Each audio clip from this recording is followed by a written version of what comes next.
केंद्रीय प्रदूषण नियंत्रण बोर्ड, जिसे हम सीपीसीबी के नाम से भी जानते हैं, उसके अनुसार रिहायशी इलाकों के लिए ध्वनि की ऊपरी सीमा कितनी है? कितनी ध्वनि की जो मात्रा है रखी गई है जो कि मान्य है? 45 डेसिबल, 75 डेसिबल, 55 डेसिबल या 90 डेसिबल? इसका सही आंसर आपको बताना है। तो इसका सही आंसर हो जाएगा विकल्प 3, 55 डेसिबल। जो केंद्रीय प्रदूषण नियंत्रण बोर्ड ने जो माना है वो आवासीय क्षेत्र के लिए ध्वनि की जो ऊपरी सीमा है वो 55 डेसिबल रखी है। देखिए, ध्वनि की तीव्रता को हम डेसिबल में मापते हैं, ये भी आपको ध्यान रखना है। कितनी 55 होनी चाहिए रिहायशी इलाकों के लिए और डेसिबल में से मापा जाता है। यूरिया को लोपित यूरिया को लोपित करने हेतु प्रयुक्त हो रहा तेल किस पौधे के बीज, ये दरअसल बीज होगा, ठीक है, बीज का है? नीम, होहोबा, कपास, आरंडी? तो इसका सही आंसर आपको बताना है।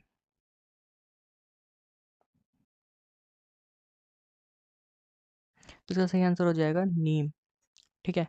यूरिया को लोपित करने के लिए नीम के बीज का तेल उपयोग किया जा रहा है आजकल, ठीक है।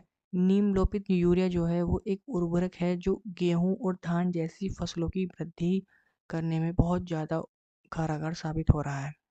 सही आंसर नीम हो जाएगा। जलवायु परिवर्तन एक्शन प्लान जारी करने वाला भारत का प्रथम राज्य क्या है? इसका सही उत्तर आपको बताना है। तो उसका सही आंसर हो जाएगा दिल्ली। अधिकांश लोग उत्तराखंड लगाएंगे नहीं, पर इसका सही आंसर दिल्ली होगा। दिल्ली पर वो राज्य है जिसने जलवायु परिवर्तन एक्शन प्लान जारी किया था। दूध से दही, आपने सुना होगा दूध से सफेदी निरमा से आए, लेकिन हम बात करें दूध से दही बनाने की प्रक्रिया को क्या कहते हैं? प्रकाश संश्लेषण नहीं, ये पौधों की है। किण्वन, आसवन, स्टेरिलाइजेशन? तो इसका सही आंसर आपको बताना है। देखिए, दूध से दही बनने की जो प्रक्रिया होती है उसे किण्वन कहते हैं। क्या कहते हैं? किण्वन कहते हैं। देखिए, दूध में जब किण्वन की प्रक्रिया होती है तो उससे दही, जिसे योगार्ट के नाम से भी जानते हैं, ये प्रक्रिया होती है और इसमें परिवर्तित हो जाता है। दूध में गोलाकार प्रोटीन होता है जिसे कैसीन कहा जाता है। लैक्टिक एसिड बैक्टीरिया और कैसीन के बीच एक रासायनिक प्रक्रिया के कारण ही दही बनता है, ठीक है। तो किण्वन इसका सही आंसर हो जाएगा। एक वयस्क मानव के अस्थियों की संख्या कितनी होती है? ठीक है, शरीर में अस्थियों की संख्या कितनी होती है? थोड़ा ये टाइपिंग मिस्टेक है। 305, 275, 206, 175? तो एक मनुष्य के शरीर में कितनी होती है? 3। इसका सही हो जाएगा 206। मुन्ना भाई में भी देखा होगा कि कहता है कि यार तेरी बॉडी के अंदर 206 हड्डियां हैं, तोड़ूंगा तो पता भी नहीं चलेगा। लेकिन एक बात याद रखना, जब बच्चा पैदा होता है ना तो उसके अंदर 300 होती हैं और धीरे धीरे कम होकर 206 पे पहुंच जाती है। तो 206 हड्डियां होती हैं, याद रखना। सरसी का राष्ट्रीय उद्यान अवस्थित है कहाँ पर है? इसका सही आंसर आपको बताना है। ए 1, 2, 3, 4, क्या होगा इसका सही आंसर? तो देखिए, इसका सही आंसर हो जाएगा सर, इसका जो है राष्ट्रीय उद्यान ये राजस्थान में है, राजस्थान में है, ठीक है। राजस्थान में भी कहाँ पर है ये है अलवर जिले में, अलवर जिला, ठीक है। अगर इसके क्षेत्रफल की बात करें तो इसका क्षेत्रफल 86 किलोमीटर स्क्वायर है, ठीक है। इसकी स्थापना की बात करें तो 1955 में इसका जो है इसकी स्थापना हुई थी। अगले क्वेश्चन की तरफ बढ़ते हैं। पर्यावरण संरक्षण अधिनियम किस वर्ष पारित किया गया? बहुत पूछा जाता है क्वेश्चन, ठीक है, बहुत इंपॉर्टेंट क्वेश्चन है और बहुत सरल क्वेश्चन है। तो इसका सही आंसर हो जाएगा 1986, ठीक है।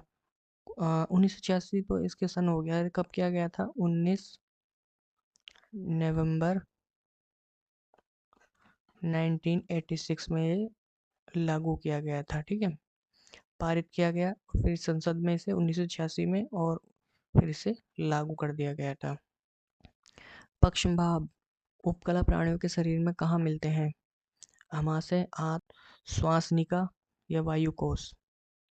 इसका सही आंसर आपको बताना है। तो इसका सही आंसर हो जाएगा 3, ठीक है, श्वासनिका। देखिए, यह एक प्रकार का उत्तक होता है जिसमें एक स्वतंत्र सतह होती है। क्या होती है? स्वतंत्र सतह होती है जो शरीर के तरल पदार्थ या बाहरी वातावरण का सामना करती है। और देखिए, इस प्रकार शरीर के किसी हिस्से के लिए एक आवरण या फिर कहना चाहिए सेफ्टी प्रदान करने का काम करती है। ठीक है, अगले क्वेश्चन की तरफ हम बढ़ते हैं। वायुमंडल की कौन सी परत प्रकाश की परावैंगनी किरणों से सुरक्षा प्रदान करती है? समताप मंडल, आयनन मंडल, क्षोभ मंडल या मध्य मंडल? इसका सही आंसर आपको बताना है, तो देखिए इसका सही आंसर हो जाएगा समताप मंडल। समताप मंडल जिसे स्ट्रेटोस्फीयर के नाम से भी जाना जाता है, इंग्लिश में कई बार पूछ लिया जाता है क्योंकि परीक्षा में पहले हुआ है ऐसा। तो उसमें समताप मंडल ना बोलकर सीधा इंग्लिश में दे दिया जाता है, तो हम इंग्लिश में पढ़ के नहीं जाते, तो इंग्लिश में भी आपको देखना है। तो स्ट्रेटोस्फीयर जिसे समताप मंडल कहते हैं, इस परत में क्या होता है, ओजोन परत इसमें यूवी किरणों को अवशोषित करती है। ठीक है, ओजोन परत क्या करती है? यूवी किरणों को अवशोषित करती है और हानिकारक विकिरण जो कि पृथ्वी पर जाकर हानि पहुंचा सकती है उससे बचाव करती है। भारत में बाल विवाह निरोध अधिनियम किस वर्ष पारित किया गया था? 2006, 2011, 2008 या 1997? इसका सही आंसर बताना है, तो देखिए इसका सही आंसर हो जाएगा 2006। तो दोस्तों, ये हम 10 क्वेश्चन देखे हैं, काफ़ी इंपॉर्टेंट क्वेश्चन हैं सारे के सारे। इसके अलावा नेक्स्ट वीडियो की भी सीरीज, जो सीरीज में नेक्स्ट वीडियो है वो भी आपको डिस्क्रिप्शन में मिल जाएगी, वो भी आपको देखनी है। वीडियो देखने के लिए आपका बहुत बहुत धन्यवाद। चैनल को सब्सक्राइब जरूर कर लीजिएगा। वीडियो देखने के लिए आपका बहुत बहुत धन्यवाद।